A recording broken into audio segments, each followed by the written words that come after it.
Baik, sebelumnya Assalamualaikum warahmatullahi wabarakatuh. Waalaikumsalam warahmatullahi wabarakatuh. Sebelumnya, sebelum dimulai, alangkah baiknya kita kenal dulu ya supaya ngobrol dalam sesi wawancara pada hari ini berjalan dengan lancar dan tanpa ada rasa canggung. Sebelumnya kenalin, nama aku Fatma Rosi Wijaya, aku dari Universitas Islam Negeri dari Intan Lampung di semester 4. Kalau aku udah kenalan, aku mau kenal juga nih namanya siapa, sekolahnya di mana, dan kelas berapa. Oke Kak, perkenalkan nama saya Muhammad Rizky Adriansa. Saya di kelas 12 Kak. Dari asal sekolah saya SMA Negeri 1 Kota Gajah. Oh, dari SMA Negeri 1 Kota Iya Gajah Kak. sini ya? Iya. Oke, itu boleh nggak aku pengen tahu nih kegiatan hari ini ngapain aja? Kegiatan hari seperti biasa sih. Sekolah, pulangnya jam setengah 4 Kak. Oh, jadi full day school ya, SMA Iya. Negeri. Oke, full day school. Sebelumnya, sebelum wawancara dimulai, aku boleh nanya dulu nggak nih, kira-kira keberatan atau enggak kalau semisal aku wawancara, siapa tadi namanya, Rian ya? Iya. Keberatan nggak? Insya Allah nggak keberatan. Insya Allah enggak ya. Oh ya, dari sesi wawancara hari ini, Rian nggak usah khawatir kalau tidak akan dibocorkan kemana-mana karena sesi wawancara ini cukup jadi rahasia saya dan kamu ya. Iya. Jadi tidak usah khawatir. Oke, jadi langsung saja sesi wawancara. Jadi hari ini saya akan menanyakan beberapa hal. Nanti Rian bisa menjawab sesuai dengan apa yang terjadi di sekolah ya. Oke, dimulai dari pertanyaan pertama. Kira-kira apa sih masalah yang sering muncul di sekolah terkait pelajaran? Biasanya masalah saya tuh dalam pelajaran sulit fokus Kak. Oh, jadi sulit fokus itu mungkin pikirannya kemana-mana Iya, gitu ya? pikiran kemana-mana. Oke, pikirannya kemana-mana. Apalagi di jam siang itu kan sering panas dan Ngantuk gitu ngantuk ya? ya Kak, jadi susah fokus ya Kak jam siang. Tapi kalau pagi insya Allah masih fokus ya? Masih ya, soalnya pagi itu masih segar. Oh iya. Oke, selanjutnya yaitu apa aja sih kegiatan-kegiatan yang diadain dari sekolah? Kalau saya boleh tahu? Biasanya Kak, kalau setiap hari Senin kita pagi itu upacara seperti biasa. Terus kegiatan selanjutnya itu ada sebuah kegiatan kampus expo Kak, untuk kelas 12. Oh, kalau nggak salah kampus expo itu buat nentuin jenjang berikutnya ya, Iya, di Kak. perguruan tinggi. Iya. Nah, itu bagus banget. Selain itu ada lagi nggak? Setiap hari Jumat juga ada kegiatan nih Kak, jalan sehat biar semua siswa-siswi itu sehat. Menurut Rian sendiri nih, pelayanan atau fasilitas di sekolah di SMA Negeri 1 Kota Gajah, utamanya itu sudah sejauh mana ya? Nah, sekarang mulai banyak bangunan juga kayak aula ibadah non muslim, lab bahasa, pikirannya semakin luas sih Kak. Fasilitasnya memadai ya. Iya Kak. Nah, selain pelajaran, kira-kira ada nggak sih hal dari warga sekolah yang mungkin berperan dalam proses belajar di kelas dan seperti apa contohnya kira-kira? Pembinaan ekstrakurikuler sih Kak sama guru BK sih Kak. Pembinaan guru membantu di akademiknya. Ya. Oke. Nah, sejauh ini apakah guru mata pelajaran itu berperan dalam kemajuan akademiknya Rian nih terutama? Menurut saya ada beberapa guru yang memang profesional. Memantau saya sudah sejauh mana siswa paham dalam pelajaran.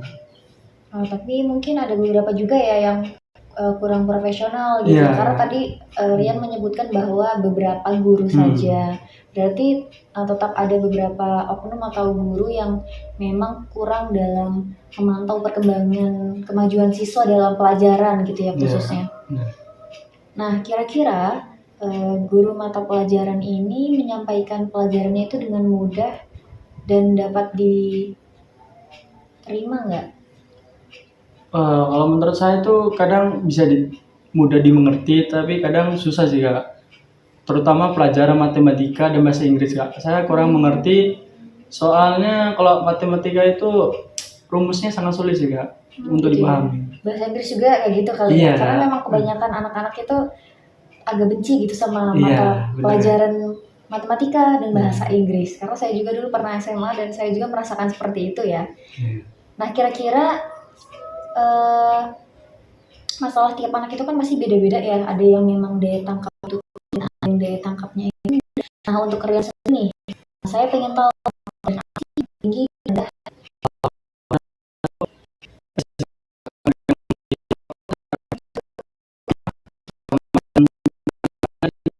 tahu pendapat.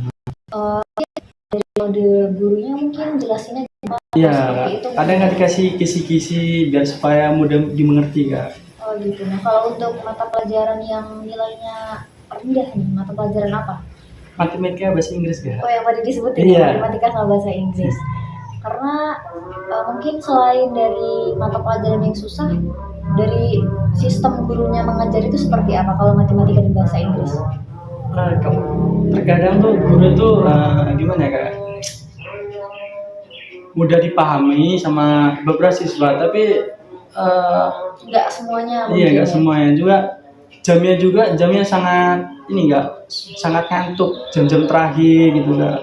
Kalau matematika tuh, dan kalau bahasa Inggris tuh biasanya ke jam ke 6-7, matematika kadang malah di jam-jam rawan iya, siswa ngantuk ya. Nah kayaknya itu kurang fokus sih kak. Nah kalau buat gurunya sendiri itu ngejelasinnya susah nggak sih, atau memang dia cuman secara ya udah yang penting ngejelasin, siswa paham nggak paham terserah gitu? Ya seperti itu kak.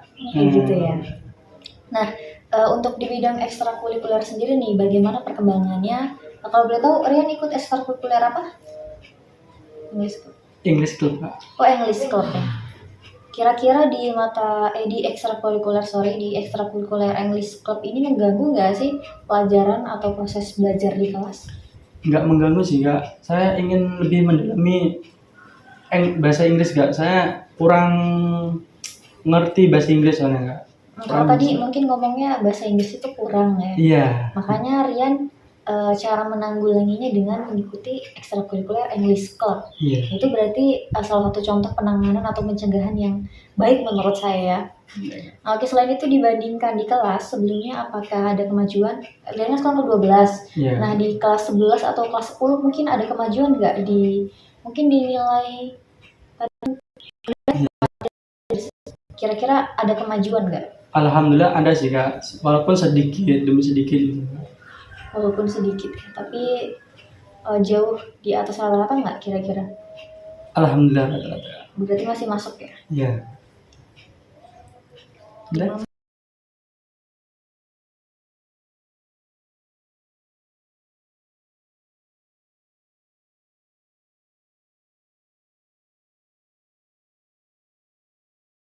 Oke lanjut ya.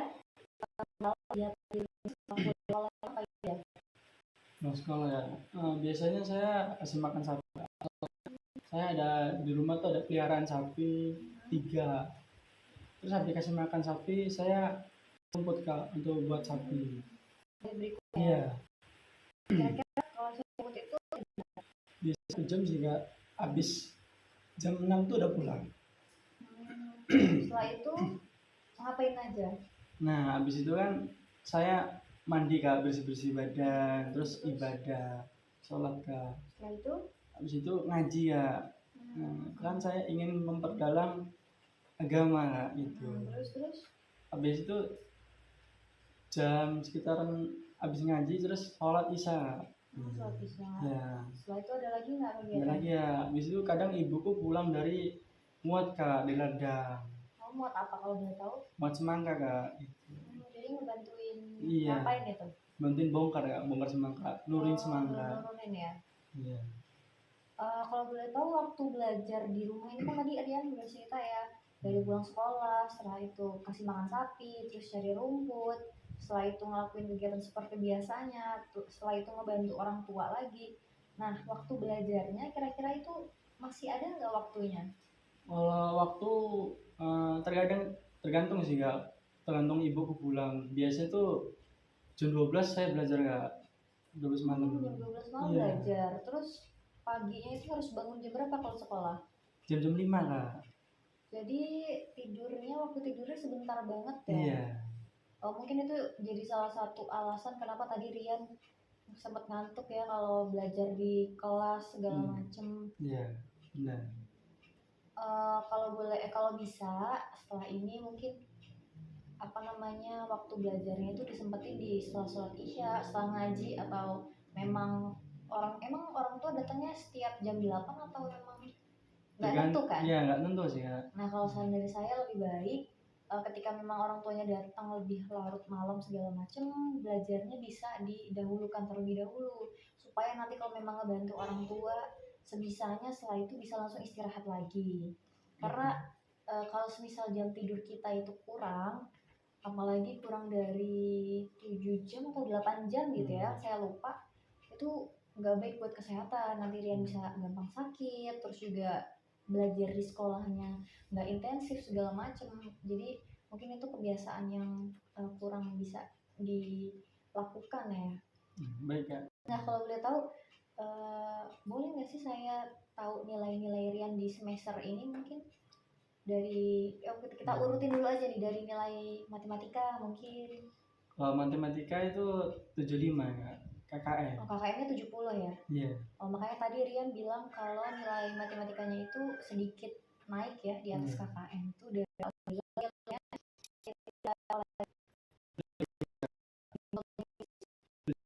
76.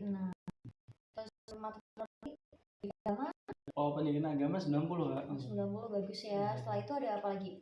Penjas. Iya, penjas. Kalau penjas tuh 88 Kak. 88. Terus ada apa lagi sih biasanya? Biasanya tuh ada sosiologi. Sosiologi dapat berapa? Sosiologi itu sekitaran 85 lah. 85. Terus sejarah. Sejarah itu 87. Sejarah. 87. Setelah itu apa lagi? Geografi. Betul ya. Sekitaran 87 juga. 87. Di atas 80 ya, selain bahasa Inggris sama matematika. Ada lagi nggak mata pelajarannya? Ada sih Kak, itu sosiologi. Sosiologi berapa tadi sosiologi? Sosiologi itu sekitaran 80 Kak.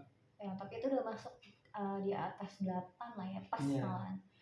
Tadi udah kita dengerin ya, ada matematika, bahasa Inggris, agama, penjas, geografi, sosiologi, sejarah. Ada lagi nggak? Jepang gitu ada nggak? Nggak ada ya? Nggak ada ya. Soalnya dulu saya juga kan lulusan dari sana, ada mata pelajaran Jepang. Sekarang udah nggak ada berarti. Ada mata pelajaran lain? Ada Kak. Apa? Pak. Kok pak itu apa? Pendidikan anti korupsi Kak. Oh, pendidikan anti korupsi, itu bagus banget ya. Jadi totalnya sekitar ada 9 pelajaran ya? Iya. 9 pelajaran. Nah, berarti yang perlu digarisbawahi yaitu di mata pelajaran sosiologi, matematika sama bahasa Inggris. Nah, kira-kira gimana sih Rian supaya nilainya itu bisa naik lagi? Mungkin tadi kalau bahasa Inggris bener ya caranya dengan cara ikut English Club supaya mungkin membantu dalam proses pembelajaran bahasa Inggris supaya lebih paham. Nah kalau dari matematika sama sosiologi kira-kira gimana?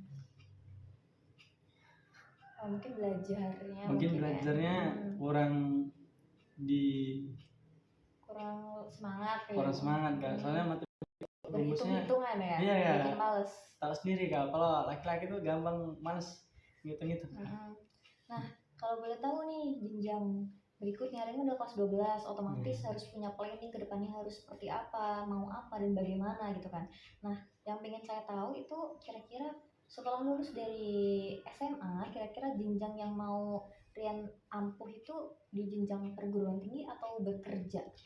Kalau saya tuh bekerja Kak, soalnya ingin membantu orang tua sih Kak.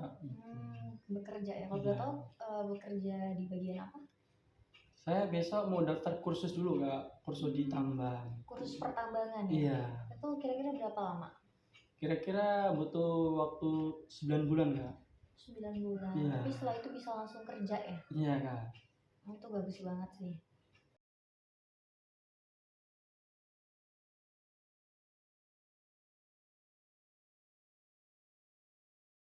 Boleh nggak sih saya mungkin pengen sedikit tahu nih, kira-kira cara belajar Rian di rumah itu seperti apa metodenya? Caranya Kak, caranya itu saya kan bentar lagi kan ujian semester ya Kak ya. Dan saya itu merangkum apa yang sudah saya pahami dan saya mencatat poin-poin yang akan muncul di ujian semester. Perkiraannya gitu. ya. Selain itu kira-kira saya pengen sedikit mengulik nih, kira-kira masalah Rian di sekolah, selain tadi disebutin bahwa Rian itu sulit fokus belajarnya, itu kira-kira ada masalah lain nggak?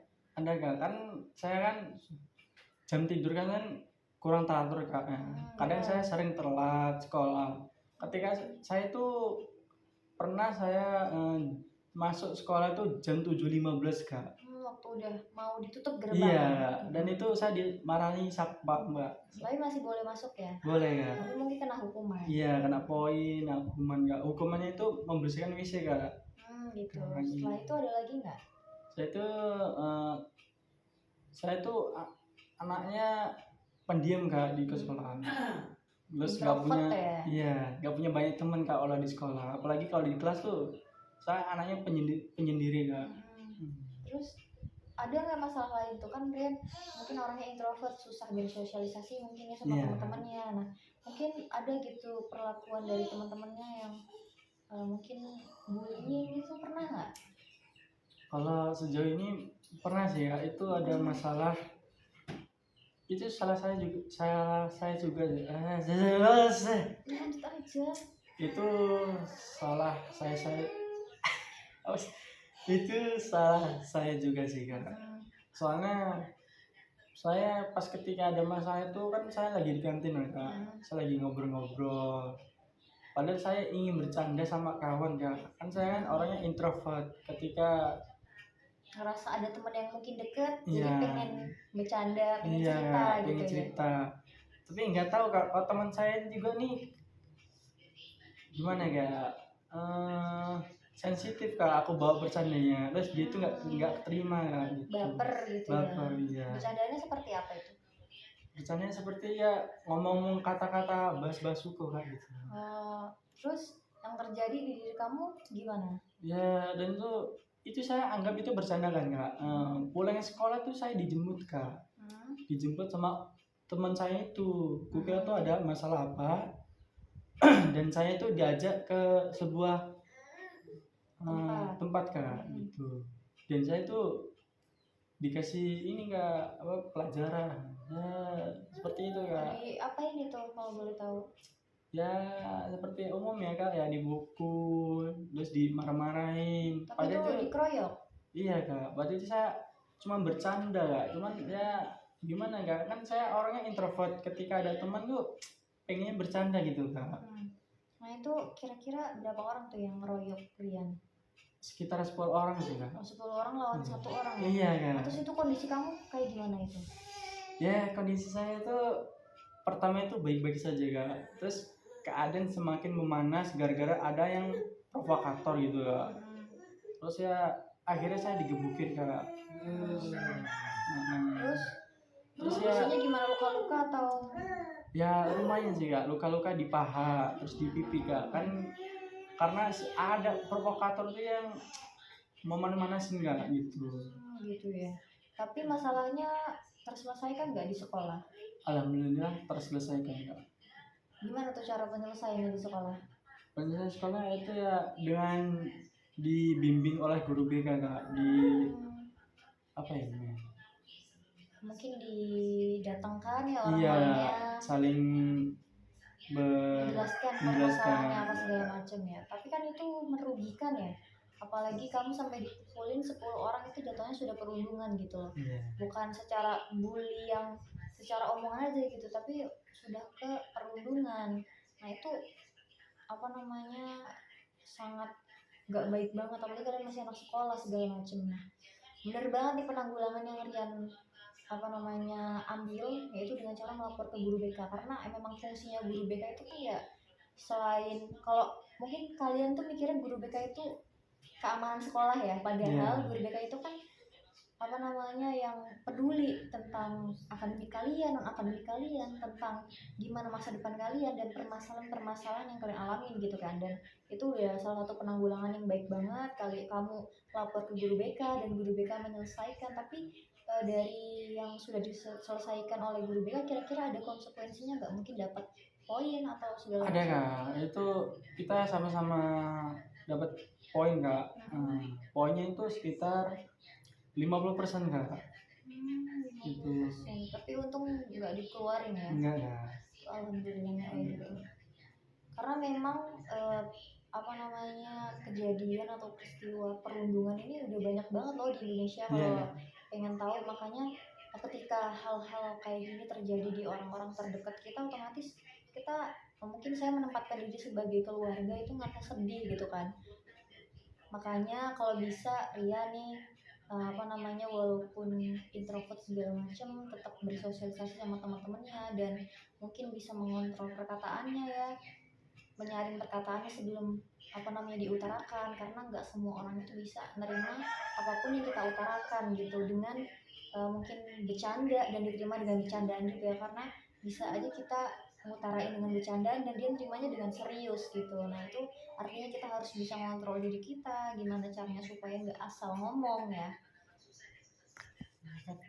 Ke pertanyaan selanjutnya ya, saya pengen tahu nih, bagaimana sih Rian menilai tingkatan stres yang mungkin timbul dalam menghadapi ujian? Salah satunya mungkin ujian kelulusan ya, karena kan kita lihat Rian sekarang di kelas 12 yang otomatis sebentar lagi bakal menghadapi ujian kelulusan. Itu seperti apa? Kalau ditanya mengenai tingkat stres menghadapi ujian terus, tentunya berbeda-beda Kak. Salah satunya yaitu ujian, mungkin ujian akhir sekolah saya, di mana saya kelas 12. Kelas 12 ini saya bingung dan deg-degan, kira-kira nilai saya bagus enggak, saya lulus atau enggak, itu dibandingkan dengan ketika ujian semester kelas 10 atau kelas 11, kan memang ini ujian untuk penentuan. Jadi beda ya tingkatan stresnya. Iya. Kalau mungkin di kelas 10 dan kelas 11 ya udah ujian buat kenaikan kelas aja gitu kan. Iya. Tapi kalau ujian, apalagi ujian kelulusan untuk kelas 12, otomatis ini sebagai penentu kira-kira saya lulus atau enggak gitu kan. Karena itu salah satu hal besar yang mungkin mengkhawatirkan ya. Karena ditakutkan kita nggak lulus segala macam, karena otomatis takutnya malah menunda kita ke jenjang berikutnya ya, mau kerja atau kuliah gitu. Oke, kita lanjut ke pertanyaan selanjutnya ya. Pertanyaan selanjutnya yaitu apakah Rian ini ngerasa ada hambatan internal mungkin yang menghalangi pencapaian akademik? Nah, mungkin hambatan internal itu bisa dalam artian mencakup keluarga, bisa diceritain nggak? Kalau hambatan internal itu mungkin lebih ke orang tua tuh sih Kak. Mungkin karena saya anak pertama, otomatis orang tua saya itu punya harapan lebih tinggi, dan saya jadi mau nggak mau jadi saya jadi mau nggak mau saya apa tuh? Jadi mau nggak mau gitu loh. Jadi saya mau nggak mau. Dikasih titik kamu. Jadi saya mau nggak mau. Kalau hambatan internal itu mungkin lebih ke orang tua sih Kak. Mungkin karena saya anak pertama, otomatis orang tua saya itu punya harapan yang lebih tinggi. Di mau nggak mau saya tuh selalu berusaha supaya tidak mengecewakan orang tua, dan saya selalu berusaha untuk menjadi yang terbaik untuk orang tua saya. Mungkin lebih ke situ sih Kak. Oh gitu ya. Oke, kita memang ya sebagai anak pertama itu punya tanggung jawab dan beban yang berat ya, yang dipikul. Yang dimana Rian punya adik? Punya Kak. Punya berapa? Satu Ya, yang otomatis mau nggak mau Rian ini anak laki-laki pertama yang menjadi harapan pertama juga untuk orang tuanya. Gimana ke depannya? Otomatis kita juga sebagai anak pengen yang memberikan yang terbaik buat orang tua kita ya, apalagi punya adik, otomatis jadi pacu buat adiknya. Atau mungkin yang dikhawatirkan ketika orang tua itu mungkin sekarang syukur-syukur alhamdulillah masih kuat bekerja ya, yang dikhawatirkan adalah ketika orang tua kita sudah mungkin tidak sanggup bekerja lagi, otomatis kan harapannya di kita, mau nggak mau kita punya tanggung jawab, punya adik, nyekolahin adik. Kalau boleh tahu adiknya Rian kelas berapa? Kalau sekarang tuh dia baru naik kelas 3 ini ya. 3 SD ya? Iya, Nah SD. otomatis Rian juga punya tanggung jawab ya ke adiknya.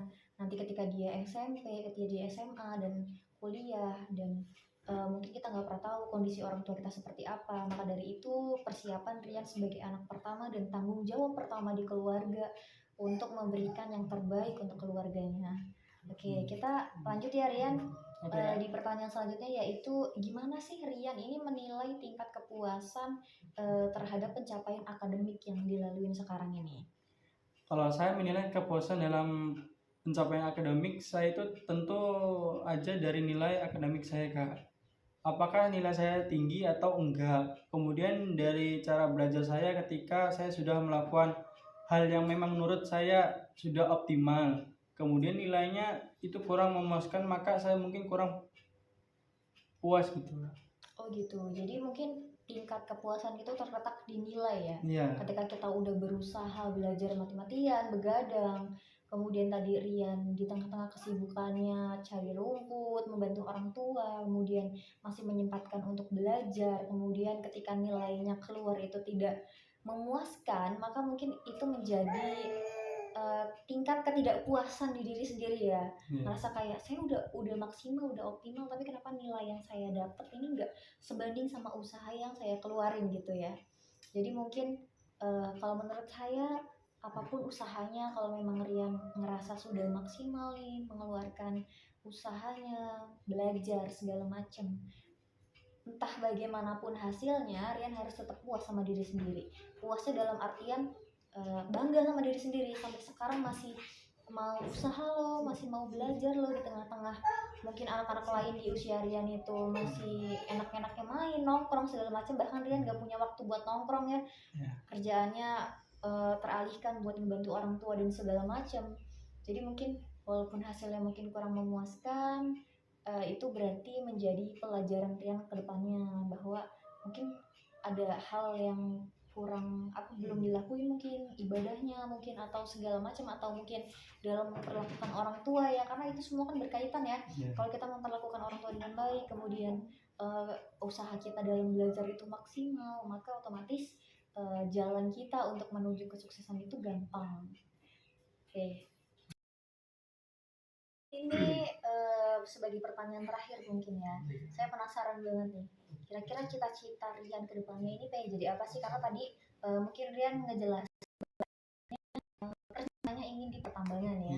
Tapi kan kita beriringan sejalannya waktu, mungkin tiba-tiba mungkin keadaan gak mendukung segala macam, maka hal-hal yang mungkin kita rencanakan atau cita-cita yang kita impikan itu bisa berubah kapan saja. Nah, kira-kira saya penasaran cita-cita Rian itu apa? Kalau dulu Kak, pas saya masih SD itu, saya itu cita-cita saya ingin menjadi pilot Kak. Pilot. Kan dulu kan ada bumi-buminya tuh, B.J. Habibie. Oh iya. Terus berjalannya waktu SMP beda lagi. Beda lagi ya. Jadi apa? Saya ingin menjadi polisi Kak. Oh, pengen jadi polisi. SMA berubah nggak? Berubah lagi ya. Oh, berubah lagi. Iya. Jadi setiap pergantian ke jenjang sekolah itu di tentara Kak, TNI, untuk melanjutkan generasi ke mbah saya Kak. Gitu. Oh, dulu mbahnya iya, dulu mbah saya tentara Kak. Tapi kenapa tiba-tiba pengen di pertambangan sekarang? Ya sekarang saya lebih dewasa Kak, soalnya susah sih Kak, kalau mendaftar juga kan nggak mendukung faktor ini sih Kak, apa banyak kekurangan sih Kak saya. Ini saya lebih baik bekerja aja Kak daripada ini. Ya. Karena memang seperti yang kita ketahui ya, untuk mendaftar TNI itu banyak banget biaya yang paling utama itu biaya yang harus kita keluarin segala macam, kemudian dari persiapan secara fisik, secara akademik, secara pemikiran segala macam itu kita harus benar-benar siap gitu ya. Apalagi kan saya akademik MTK saya kan guru Kak. Kurang ya. Bener banget, sesuai tadi ya yang sudah kita bahas, bahwa nilai Rian di mata pelajaran matematika itu sangat amat mungkin turun ya. Mungkin itu salah satu penentu gimana Rian nggak jadi melanjutkan di TNI ya. Oke, mungkin itu salah satu pertanyaan, ini mungkin pertanyaan terakhir ya, karena dari tadi kita udah ngobrol-ngobrol segala macam panjang lebar, saya juga udah tahu bagaimana Rian menjawab segala pertanyaannya dengan baik, dan saya juga mau ucapin terima kasih ya udah menyempatkan waktunya mau ngobrol-ngobrol dengan saya. Kemudian saya juga senang sekali bisa kenal sama Rian dan bisa sharing, berbagi cerita, pengalaman dan sebagainya. Mungkin itu aja ya yang bisa saya sampaikan. Nanti ketika Rian ada hal-hal yang ingin ditanyakan lagi, mungkin terkait sekolah atau terkait bimbingan karir segala macam, bisa sharing sama saya, karena saya juga kuliah di jurusan bimbingan konseling. Jadi Rian bisa pergunakan itu juga, nomor saya nggak ganti, jadi Rian bisa hubungi saya untuk Mungkin itu aja ya. Saya ucapin terima kasih sekali lagi. Saya akhiri, wassalamualaikum warahmatullahi wabarakatuh. Waalaikumsalam warahmatullahi wabarakatuh. Terima kasih Kak. Sama-sama. Ini sebagai pertanyaan terakhir mungkin ya. Saya penasaran banget nih. Kira-kira cita-cita Rian ke depannya ini pengen jadi apa sih? Karena tadi mungkin Rian ngejelasin hanya ingin di pertambangan ya. Tapi kan kita beriringan sejalannya waktu, mungkin tiba-tiba mungkin keadaan nggak mendukung segala macam, maka hal-hal yang mungkin kita rencanakan atau cita-cita yang kita impikan itu bisa berubah kapan saja. Nah, kira-kira saya penasaran cita-cita Rian itu apa? Kalau dulu Kak, pas saya masih SD itu, saya itu cita-cita saya ingin menjadi pilot Kak. Pilot. Kan dulu kan ada bumi-buminya tuh, B.J. Habibie. Oh iya. Terus berjalannya waktu SMP beda lagi. Beda lagi ya. Beda apa? Saya ingin menjadi polisi Kak. Oh, pengen jadi polisi. SMA berubah nggak? Berubah lagi ya. Oh, berubah lagi. Iya. Jadi setiap pergantian ke jenjang sekolah itu di tentara Kak, TNI, untuk melanjutkan generasi ke mbah saya Kak. Gitu. Oh, dulu mbahnya iya, dulu mbah saya tentara Kak. Tapi kenapa tiba-tiba pengen di pertambangan sekarang? Ya sekarang saya lebih dewasa sih Kak, soalnya susah sih Kak, kalau mendaftar juga kan nggak mendukung faktor ini sih Kak, banyak kekurangan sih Kak saya. Ini saya lebih baik bekerja aja Kak daripada ini. Iya. Karena memang seperti yang kita ketahui ya, untuk mendaftar TNI itu banyak banget biaya yang paling utama itu biaya yang harus kita keluarin segala macam, kemudian dari persiapan secara fisik, secara akademik, secara pemikiran segala macam itu kita harus benar-benar siap gitu ya. Apalagi kan saya akademik MTK saya kan buruk Kak. Kurang ya. Bener banget, sesuai tadi ya yang udah kita bahas bahwa nilai Rian di mata pelajaran matematika itu sangat amat mungkin turun ya. Mungkin itu salah satu penentu gimana Rian nggak jadi melanjutkan di TNI ya. Oke, mungkin itu salah satu pertanyaan. Ini mungkin pertanyaan terakhir ya, karena dari tadi kita udah ngobrol-ngobrol segala macam panjang lebar. Saya juga udah tahu bagaimana Rian menjawab segala pertanyaannya dengan baik, dan saya juga mau ucapin terima kasih ya udah menyempatkan waktunya mau ngobrol-ngobrol dengan saya. Kemudian saya juga senang sekali bisa kenal sama Rian dan bisa sharing, berbagi cerita, pengalaman dan sebagainya. Mungkin itu aja ya yang bisa saya sampaikan. Nanti ketika Rian ada hal-hal yang ingin ditanyakan lagi mungkin terkait sekolah atau terkait bimbingan karir segala macam, bisa sharing sama saya, karena saya juga kuliah di jurusan bimbingan konseling. Jadi Rian bisa pergunakan itu juga, nomor saya nggak ganti, jadi Rian bisa hubungi saya. Mungkin itu aja ya. Saya ucapin terima kasih sekali lagi. Saya akhiri, wassalamualaikum warahmatullahi wabarakatuh. Waalaikumsalam warahmatullahi wabarakatuh.